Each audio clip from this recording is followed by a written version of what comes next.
ሳዑዲ አረቢያ በዚህ ሳምንት 4 ኢትዮጵያውያን በሞት መቅጣቷን ስታሳውቅ የኢትዮጵያ መንግስት በበኩሉ ከ1600 በላይ ዜጎቹን ክሳቸው ተቋርጦ በምህረት እንዲለቀቁ ማድረጉን ገለጸ። የሳዑዲ አረቢያ የሀገር ውስጥ ጉዳይ ሚኒስትር ሰኔ 1፣ 2 እንዲሁም ሰኔ 3 2018 ዓ.ም ሁለት ኢትዮጵያውያን በስቅላት መገደላቸውን አስታውቋል። የሞት ቅጣቶቹ የተፈጸሙት ሰኔ 1 2018 ዓ.ም በናጅራን ግዛት እንዲሁም ሰኔ 3 2018 ዓ.ም ደግሞ በአሲር ግዛት መሆኑን ሚኒስቴሩ በመግለጫው አመልክቷል።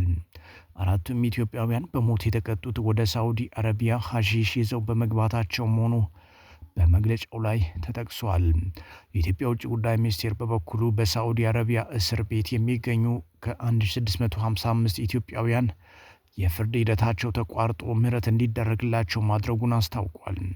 ሁማን ራይትስ ዎች የሳዑዲ አረቢያ ባለስልጣናት ሚያዝያ 13 2018 ዓ.ም 3 ኢትዮጵያውያንን በሞት መቅጣታቸውን ገልጾ የ65ቱ ፍርድ ተፈጻሚነት ግን እንዲዘገይ መደረጉን ገልጾ ነበር።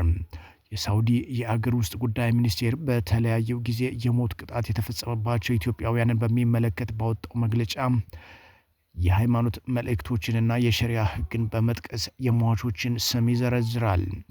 የውጭ ጉዳይ ሚኒስቴር ለኢትዮጵያውያኑ ምህረት የተደረገው ሚኒስቴሩ በሪያድ የኢትዮጵያ ኤምባሲና በጂዳ የሚገኘውን ቆንስላ ጽሕፈት ቤት በማስተባበር ባደረገው የዲፕሎማሲ ጥረት መሆኑን በመግለጫው ላይ ጠቅሷል። ከዚህ ቀደም ሁማን ራይትስ ዎች በሳዑዲ አረቢያ ቢያንስ 65 ኢትዮጵያውያን ስደተኞች ከአደንዛዥ እጽ ጋር በተያያዘ ክስ የሞት ፍርድ እንደሚጠብቃቸው ገልጾ ነበር። ዓለም አቀፉ የሰብአዊ መብቶች ተቋም ሚያዝያ 21 2018 ዓ.ም ባወጣው ሪፖርት በሳዑዲ አረቢያ ከቅርብ ዓመታት ወዲህ በተለይም በአደንዛዥ እጽ ጋር በተያያዙ ወንጀሎች ኢትዮጵያውያንን ጨምሮ በርካታ የውጭ ሀገር ዜጎች ላይ የሞት ቅጣት መፈጸሙን አስታውቋል።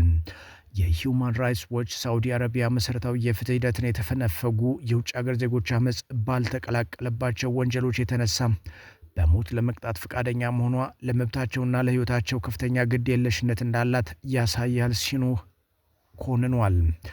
የመብት ተሟጋቹ ከመፈረዱ በፊት የሳዑዲ አረቢያ አጋሮች በፍጥነት ጣልቃ በመግባት የሞት ቅጣቱን እንዲያስቀይሩ ጥሪ አቅርበዋል። ሁማን ራይትስ ዎች ምንጮችን ጠቅሶ በመቶዎች የሚቆጠሩ ኢትዮጵያውያን በሳዑዲ እስር ቤቶች ውስጥ እንዳሉ ባወጣው መግለጫ አስፍሯል። ከ200 በላይ የሞት ፍርድ የተፈረደባቸው ኢትዮጵያውያን በካሚስ ሙሻይት እስር ቤት ውስጥ ይገኛሉ ሲልም ጠቅሷል። በተያያዘ ዜና ቤተሰቦቼ ከሞትኩ በኋላ መርዶ ቢነገራቸው ይሻላል። በሳዑዲ እስር ቤት የሞት ቅጣት የሚጠባበቁት ኢትዮጵያውያን። ክብሮም ወደ ስደት ሲሄድ ገና የ16 ዓመት ታዳጊና የ8ኛ ክፍል ተማሪ ነበር። ከሀገሩ ለመሰደድ የተገደደውን በህወሓትና በፌዴራል መንግስት መካከል የተቀሰቀሰውን ጦርነት ሸሽቶ ነው። በ2013 ከትግራይ ምስራቃዊ ዞን አገላ ከምትባለው ወረዳ ትምህርቱን አቋርጦ ወደ ስደት አቀና ይላል በትግራይ የሚኖረው ያጎቱ ልጅ መበርሃቶም። የመን ውስጥ ጥቂት ወራትን አሳልፎ ወደ ሳዑዲ አረቢያ ሲደርስ ብዙም ሳይቆይ ተያዘ። በወቅቱ ቤተሰቡ ከየመን ወደ ሳዑዲ አረቢያ እየተሻገረ እንደሆነ የሚገልጹ መልእክቶች ይደርሳቸው ነበር። በሳዑዲ አረቢያ በሚገኙ ዘመዶቹ አማካኝነት ነበር ስላለበት ሁኔታ መረጃ የሚደርሳቸው። የመን ውስጥ እያለ ወደ ሳዑዲ አረቢያ ስደርስ ደውላለሁ ብሎ የነበረ ቢሆንም ከዛ በኋላ ግን ድምፁ ጠፋም። ረጅም ጊዜ ከጠበቁ በኋላ እንደታሰረ ሰሙ። ከታሰረ ከ3 ዓመታት በላይ አልፎት ነበር። እስር ቤት ሆኖ በተለይ ስለ ቤተሰቡ ደህንነት ይጠይቀኝ ነበር። በተለይ ታላቅ ወንድሙ እርሱን ተከትሎ ወደ ስደት አምርቶ የመን ከገባ በኋላ እስር ቤት ሆኖ ስለሱ ይጨነቅ ነበር ሲል የአክስቱ ልጅ ተስፋይ ከሳዑዲ አረቢያ ለቢቢሲ ተናግሯል። ወንድሙ ወደ የመን ሲገባ ክብሮም በእስር ቤት 2 ዓመታትን አሳልፎ ነበር። ስደተኞች ወደ ሳዑዲ አረቢያ ለመሻገር በሚሰባሰቡበት ቦታ ወንድሙ በየመን ታጣቂዎች ተገድሏል። ክብሮም የወንድሙን ሞት በእስር ቤት ሲሰማ ጭንቀቱ በመራራ ሐዘንና ቁጭት ተተካም። ከባዱ መርዶም ክብሮም በሳዑዲ አረቢያ ከሚገኘው የአጎቱ ልጅ ጋር ሲደዋወል አሁን እዚያ ለ3 ዓመታት ስለቆየን ሊፈቱን ይችላሉ፣ ቢያቆዩንም ራሱ ለ1 ዓመት ነው በማለት በተስፋ ይናገር ነበር። በኢትዮጵያ ቤቶች የሞት ፍርድ እንደተፈረደበት የነገራቸው በሳውዲ አረቢያ ውስጥ ለነበሩት አንዳንድ ጓደኞቹና እስር ቤት ውስጥ ላሉት ብቻ ነበር። ለቤተሰቦቹ ግን እንዳይጨነቁ በማሰብ የእስር ጊዜውን ጨርሶ እንደሚፈታ ነበር የሚነግራቸው። ተይዞ ሲታሰር እዚህ ሀገር ውስጥ ወላጆቹንና ዘመዶቹን አናገኘውም። ነገር ግን በሳውዲ አረቢያ ካሉ ሌሎች ዘመዶቻችን ጋር ይገናኝ ነበር። ስንጠይቃቸው እያገኘነው ነው፣ ይለቀቃል ይሉን ነበር ይላል ያጎቱ ልጅ መብራህቱም። የሞት ፍርዱ ከመፈጸሙ ከ2 ሳምንታት በፊት ሳውዲ አረቢያ ወደሚገኘው ያክስቱ ልጅ ተስፋዬ ደውሎ ለመጨረሻ ጊዜ ተነጋገሩ።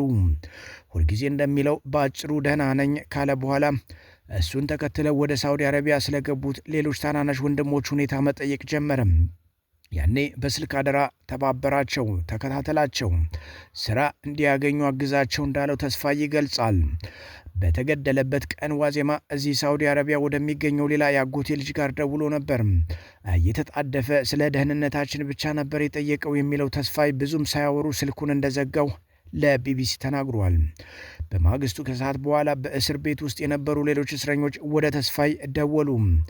አሳዛኙን መርዶም ነገሯቸው።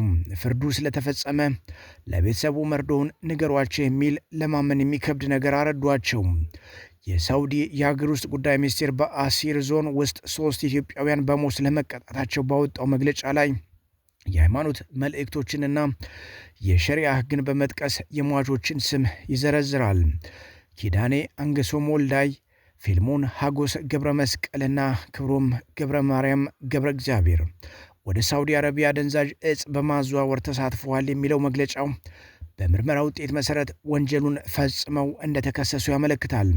በእነርሱ ላይ የቀረበው ክስ ከተረጋገጠ በኋላ ሞት እንደተፈረደባቸውና በሸሪዓ ሕግ መሰረት ፍርዱ ተፈጻሚ እንዲሆን መወሰኑን በመጥቀስ የሞት ቅጣቱ ሚያዝያ 13 2018 ዓ.ም በአሲር ዞን ተፈጻሚ ሆኗል ይላል። ክብሮም ወላጆቹን የሚታዘዝ ቅን ልጅ እንደነበር መብራህቶም ይመሰክራል። በሳውዲ አረቢያ የሚገኙ 2 ታናናሾቹና በየመን የተገደለው የበኩር ልጅ ጨምሮ 4ቱም ወንድማማቾች ወደ ስደት አቅንተው ሁለቱም በወጡበት የጠበቃቸው ሞት ነበር። በሐዘንና በድንጋጤ የተዋጠችው እገላም ኢትዮጵያ ውስጥ የሚገኙት ወላጆችና ዘመዶች አንዳቸውም ልጆቻቸው ከመታሰራቸው በስተቀር የሞት ፍርድ እንደተፈረደባቸው አያውቁም። በሳውዲ አረቢያ የሚገኘው ተስፋይ ወደ ክብሮም ወላጆች እየደወለ ፍርዱ ቀላል ይሆናል፣ የረመዳን ጾም ሲገባ ምህረት ይደረግላችኋል ይላቸው ነበር። ነገር ግን ፍርዳቸው ሲፈጸም የ3ቱም መርዶ በትግራይ ወደምትገኘው እገላ ወረዳ ደረሰ። እንደ አጋጣሚ ሆኖ 3ቱም ከዚያች ወረዳ የመጡ ናቸው። ወደ ሳውዲ አረቢያ የተሰደዱበት ጊዜ ግን የተለያየ ነው። መርዶ በተሰማ ጊዜ በእገላ ከፍተኛ ድንጋጤና ሐዘን ተፈጠረም። ምክንያቱም ከአካባቢው ወደ ሳውዲ አረቢያ የተሰደዱ ብዙ ወጣቶች አሉ። በተነገረን መረጃ መሰረት ወደ ፍርድ ቤት ልንወስዳችሁ ነው በሚል ነው ከእስር ቤት አውጥተው የገደሏቸው ይላል መብራህቱም። ሂውማን ራይትስ ዎች ሚያዝያ 20 ቀን ባወጣው መግለጫ በካሚስ ሙሻይት ስለተያዙና ስለተፈረደባቸው 3 ሰዎች መረጃ ያላቸውን ምንጮችን ቃለመጠይቅ እንዳደረገ አመልክቷል። ምንጮቹ እንደገለጹት ሚያዝያ 13 2018 ዓ.ም የሳውዲ እስር ቤት ጠባቂዎች 3 እስረኞችን ጠርተው ወሰዷቸው። ያኔ ለይተው ሲወስዷቸው ወደ ፍርድ ቤት እንደሚሄዱ ነበር የተነገራቸው። በኋላ ግን የእስር ቤቱ ጠባቂዎች ለሌሎቹ ኢትዮጵያውያን እስረኞች 3ቱ እንደተገደሉ ገልጸው ለቤተሰቦቻቸው ንገሩ ማለታቸውን ዘገባው ያብራራል። ልጆቻቸው በሳውዲ አረቢያ የታሰሩ ወላጆች ዜናው ከተሰማበት ጊዜ ጀምሮ በከባድ ጭንቀት ውስጥ ይገኛሉ። እንዳንጨነቅ አውቀው ደበቁን እንጂ ይገደላሉ በማለት በከባድ ጭንቀት ውስጥ እንዳሉ መብራህቱም ለቢቢሲ ገልጿል። ስደት በሞት መስመር ያገናኛቸው።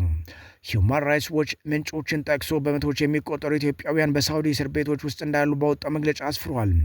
ከ200 በላይ የሞት ፍርድ የተፈረደባቸው ኢትዮጵያውያን በካሚስ ሙሻይት ታስረው ይገኛሉ ሲልም ጠቅሷል። ሞት ከተፈረደባቸው መካከል ከትግራይ ምስራቅ ዞን የተሰደደው የ31 ዓመቱ ደስታ ይገኝበታል። በህዳር 2013 ዓ.ም የሰሜን ኢትዮጵያ ጦርነት ሲጀመር 2 ወንድሞቹና ዘመዶቹ የትግራይ ኃይሎችን ተቀላቀሉ። እሱ ግን ቤት ለመቆየት አሳማኝ ምክንያት ነበረው። ባለትዳርና የ2 ልጆች አባት ነው። በተጨማሪም ወላጆቹንና ሌሎች የቤተሰቡ አባላት የሚያስተዳድር ሌላ ሰውም አልነበረም። ይሁን እንጂ ብሎኬትና ሌሎች የግንባታ ቁሳቁሶችን በማምረት የሚያገኘው ገቢ በቂ አልነበረም።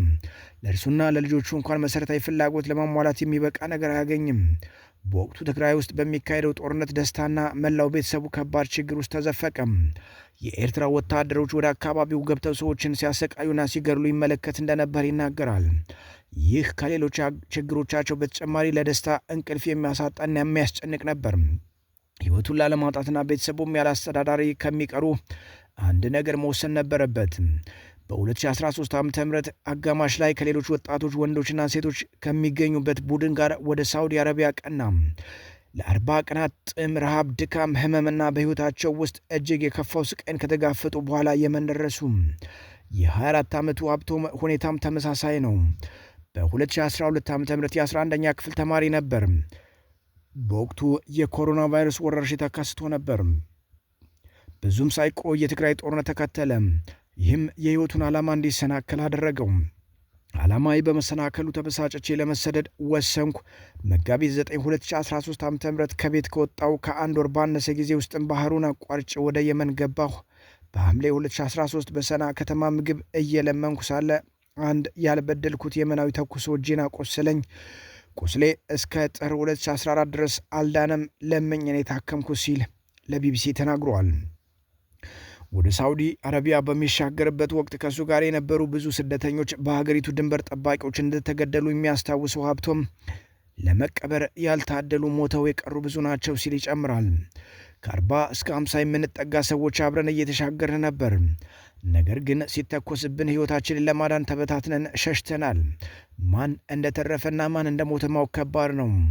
ለቤተሰቦቻቸው መርዶ ያልተነገረ እዛ ተገድለው የቀሩ ሰዎች ብዙ ናቸው ብለዋል። በሳውዲ አረቢያ ለ3 ወራት ያህል በፍየል እረኝነት ከሰራ በኋላ እሱንና ሌሎችን ቀጥረው ያሰሯቸው ከነበሩት የአካባቢው ነዋሪዎች አንድ ሐሳብ ቀረበላቸው። ብዙ ብር የሚያስገኝ ሥራ እናሰራቸው የሚል ጥያቄ ያቀረቡላቸው ሳውዲዎቹ ገንዘቡ የሚከፈላቸው ግን የሚሰጣቸውን ዕቃ አንድ ቦታ ካደረሱ በኋላ እንደሆነ ነገሯቸው።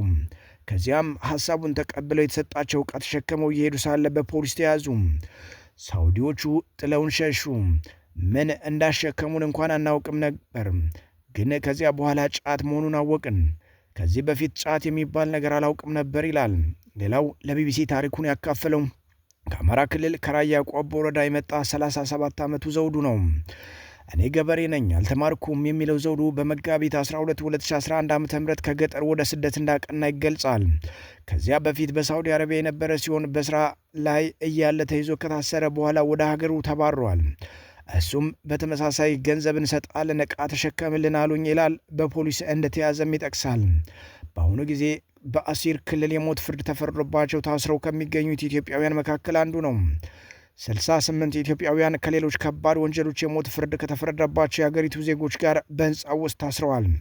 ክብሮምን ጨምሮ 3 ስደተኞች ላይ የሞት ፍርዱ ሲፈጸም ግን 65ቱ ኢትዮጵያውያን ቀርተዋል። በሞት አፋፍ ላይ ነን። እዚህ ካለነው አብዛኞቻችን ከትግራይ የመጣን ሲሆን 4ቱ አማራና 2 ኦሮሞዎች ናቸው ሲል ለቢቢሲ ተናግሯል። ከኛ በፊት የታሰሩት እስር ብቻ ተፈርዶባቸው ወደ አገራቸው ተመልሰዋል። እኛ ግን የሞት ፍርድ ነው የተፈረደብን ሲልም ይጨምራል።